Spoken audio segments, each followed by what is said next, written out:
Welcome to the Flippin' Right Show. I'm Flippin' Right, and I want to help you be flippin' right, so we'll all be flippin' right. Today we're talking about renovating old houses. You know, a lot of times you see that gorgeous old house that you know is going to be a beauty when you're finished with the work. And I'm talking old, I'm not talking about 1950. I'm talking about 1890, 1910. You know, those old classics that have all those little hidden rooms and all the crown molding and the carving and everything. Today we're talking about how when you're thinking about rehabbing, buying one of those or renovating one of those, some of the things to look for, because let's face it, something that old could have some hidden things that you don't want to have to deal with, and hopefully that can help you uncover some of those and not have you fall into the house trap. Like that one movie, I don't remember what it was called, but there was that movie about a guy trying to renovate a house, and it was trouble. So, in any case, these are some things to look at before you rehab or before you even buy an old house. Some things to really have your inspector go into.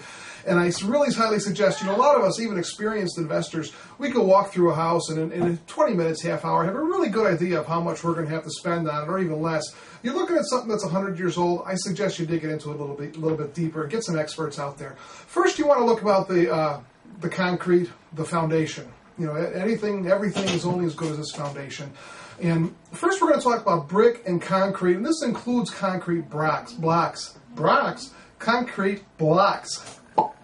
Typically, the direction of the crack is going to help you diagnose what's wrong. If there's a crack, obviously, if it's solid, there's no problems.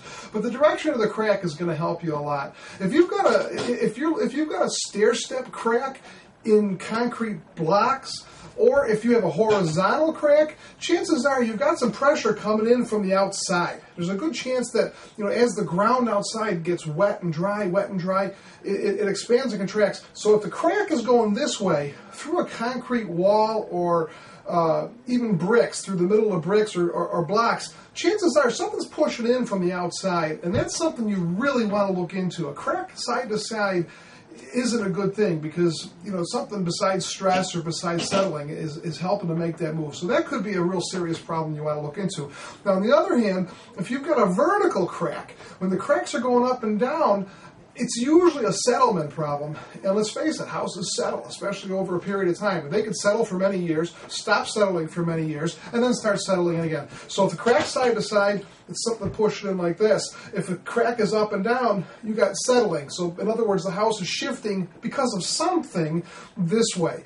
Now, some different ways, you know, you might just see a little bit of a vertical crack. Some other things to check, like if you're looking through the house and you've got cracks in the drywall or cracks in the plaster. Another sign of this is windows that you can't open. I won't say can't open, but that are really hard to open. If a window's tough to open, it could be because it's shifted like this because of settling. It's usually from settling. I don't know if I said that or not. But that could be bad too, so that's something you do want to have checked out. Now, if it's a poured concrete foundation and you've got some cracks on angles, that's not as big of a problem. That could be due to shrinkage in the concrete after it's dried while it's drying and over the years. You know, concrete kind of shrinks a little bit. That's not as big of a problem if it's vertical cracks. If it's up and down cracks or side to side, you might have a little bit more of a problem. But typically, if it's a crack on an angle, it's not as serious. So something that you still should have looked at. But the other two are almost deal breakers in a lot of cases, unless you've got a really sweet house. If you've got concrete, if you've got bricks or concrete, and you've got a big crack going this way or straight up and down, have an expert come and look at it, because that could be a lot of trouble down the road. One of the other things to look for in these old houses is moisture. Moisture is something you should look at in any house. A friend of mine, Tom Salas, who runs a company here in Chicago, a very solid investor and a good friend, he has a saying that water always wins. And believe me, it's true. Water always wins. Moisture, bad. Especially, here's some of the, obviously you all know about mold and mildew and that type of thing. But one of the other problems about water and moisture and water damage is, in many cases, it's hidden. It's inside the walls of these old houses, and it could even be settled into the foundation. You got it settled into the foundation, and that could be a serious problem. So, it takes more than a mop to clean up a water problem, especially in an old house. Have that checked out. Another thing to look about look about. That's real smart. Another thing to take into consideration is asbestos. Now, I know you've heard the gloom and doom stories of asbestos, about whole classrooms of children dying and kids growing with horns out of their head because they were subject to asbestos at a young age. Let me tell you this right away. First off, asbestos isn't always bad. It's not always a sign of, you're not always going to get cancer and birth defects if there's asbestos in the house. In a lot of cases, it's used in the siding of old houses. It's used in the roofing shingles of old houses. But asbestos, it isn't bad until for some reason it's exposed to the elements. So, like if you beat a crack in asbestos shingle, the asbestos is on the inside. You crack the shingle, and I'm ringing a bell just in case I'm wrong, but I don't think I am. So that's my disclaimer. But in any case, if you crack a shingle or if you got asbestos siding and you crack the siding, that can bring asbestos into the air. That's what's bad. Now, if you determine that you have asbestos siding on a house that you're looking at buying, an old house, you could replace it totally. I mean, that's a precaution. But if you paint it with a good masonry primer and then a good quality latex paint, you'll do a good job of holding in that asbestos. But what you don't want to do before you paint is you don't want to sandpaper it or do anything, like I said, that could bring it out, because bring it into the elements. So a good latex masonry primer and some paint over asbestos siding, and you'll probably be okay. Again, it is something, if you see asbestos, especially if you've got broken shingles or broken siding pieces, you might want to have somebody come in and look at that. That's an expert on it. Bugs.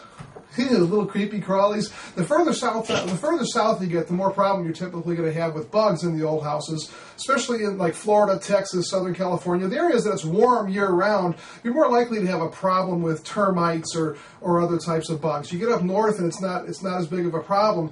But of course, it is something to consider and to think about. So, it's not expensive to have a bug guy come out and check out the house. So that's something you might want to always consider. Some guys do it. It doesn't matter how old the house is. You can have a 20-year-old house, a 10-year-old house that has a termite problem. It's not likely, but the older the house is, you deal with these old classics, and you really want to check it out. Another thing you're going to deal with the old houses are creaky floors. You get those old movies, and you always hear the guy creaking on the floor, and a creaky floor isn't a sign of really anything in most cases, except for a nail that's loose. A lot of times, the source of that creak, you just get a good hammer and whack, whack, whack, and creaky floor problem gone.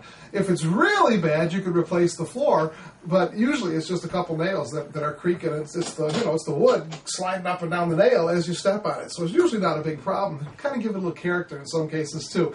Windows, if you got the old windows on the house, I'm talking the old, really nice turn-of-the-century windows, either you got two choices. First, you're going to have to replace them for insulation cause problems, and they're probably not going to be functional. So here's a couple things to consider.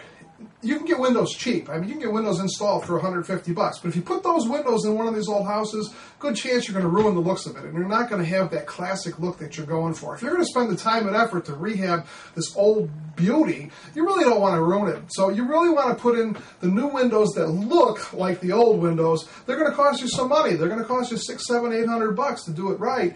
Negotiate when you're negotiating your deal. Make sure that the seller knows these things. Use all these things to your advantage.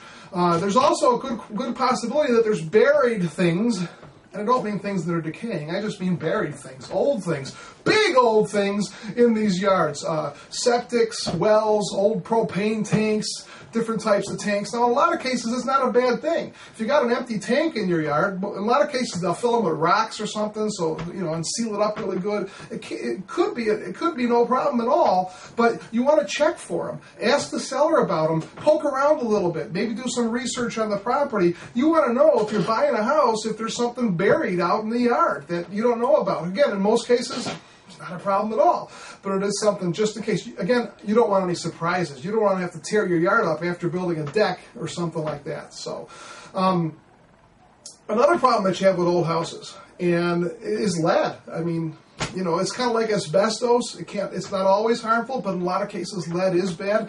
And where is the lead found? It's found typically in two places. It's found in your pipes, and it's found in your paint. Now, pre-1940s or so, most of the pipes in these houses, or a lot of them, are going to be lead pipes. Now, that doesn't always mean it's a bad thing. In a lot of cases, you can just, it's about $2,500 for a good one, but you could put a good water filtration system in that's going to take care of that if you do find that you have lead in your pipes. Something else you want to look at is, even if it's not lead, in the late 40s, they started to use galvanized pipes. A lot of galvanized pipes have lead in them as well, and copper pipes. They don't have lead in them, but sometimes the solder used to seal these copper pipes had lead in that. So it is something you really want to have checked out by an expert. A good house inspector should be able to tell you this, but if the house is old enough, you might want to bring in somebody else that specializes in that thing. So you could have lead in your galvanized pipes, lead solder in your copper, and lead in your pipes. That could be a very expensive proposition if you have to go and replumb the entire property. Also paint. You could have lead in your paint, in the old paints. And again, it could be good, it could be bad. If you have the siding that's been painted with lead, one of the things you can do is sand it down, as long as it's not asbestos. If you've got siding that's painted in lead, a good solid, good high quality latex paint over that lead will take care of that problem, and you won't really have any worry about it. But one thing you want to make sure not to do is you don't want to power wash the siding before you paint it with the latex paint, because what's going to happen? If you power wash a building that has lead paint on it, it's going to wash it all down into the soil. Okay? And you don't want to do that either. So these are some things you probably haven't thought about, and it's this stuff that you pick up over time and you learn by reading and that type of thing. So lead pipes, lead paint, it's not something you want to screw around with, but it is something you can live with if you know it's there and if you take the right precautions. Now, besides paint and plumbing and pipes and windows and creaky floors, you also want to look at your electrical system. One of the easiest ways, quickest ways to check out a house when you first walk into it is look at the sockets, look at the outlets on the wall. If there's only 2 holes in those, if there's not that little extra third hole in that socket, chances are, well, first off, you're at least going to have to replace the sockets. You're at least going to have to replace the outlets, if nothing else, because they've only got the 2 and not the third. That's the easiest way. Just you walk in the house, look at a socket, and you could tell. Now, if you have to replace all the sockets and outlets, chances are you're going to have to replace the box downstairs too, depending on what you've got down there.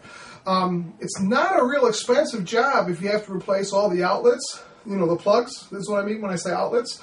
If you have to replace those and replace the box, it's not too bad. $2,000, $2,500, you can replace all the outlets in the house and get a new box in and have all that in tip-top shape. But if you need to rewire the entire house, now you're talking probably around $10,000. So that's something to really consider. So I hope you had your notebook out during this episode. If you didn't, watch it again, get the notebook out, take some notes.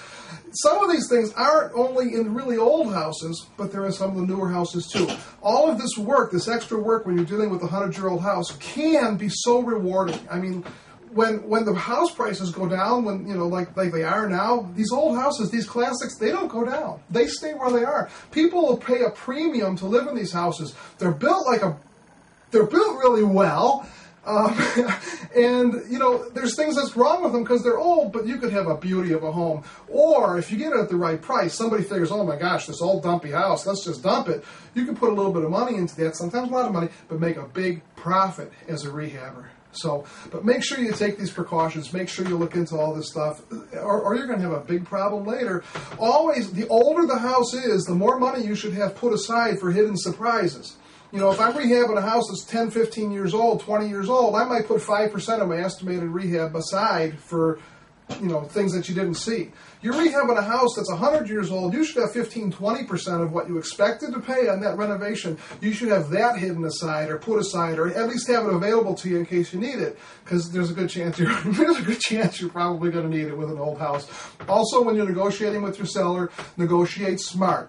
Put some clauses in your contract. If I find this, then I need this. If I find that, then I need that. Make sure you don't get stuck after you start working on a house. Now, granted, you're going to close and buy it, but, none of these surprises, you're always going to have some surprises come up after you close and after you start working. But the big things should always be uncovered before you close, So don't be a cheapskate. Spend that extra few bucks, get a good inspection, and if it's an old house, have an expert look at it. Don't just walk through it with your Uncle Fred, okay?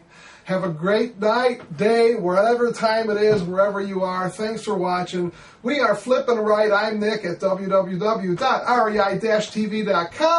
and I'll see you next time.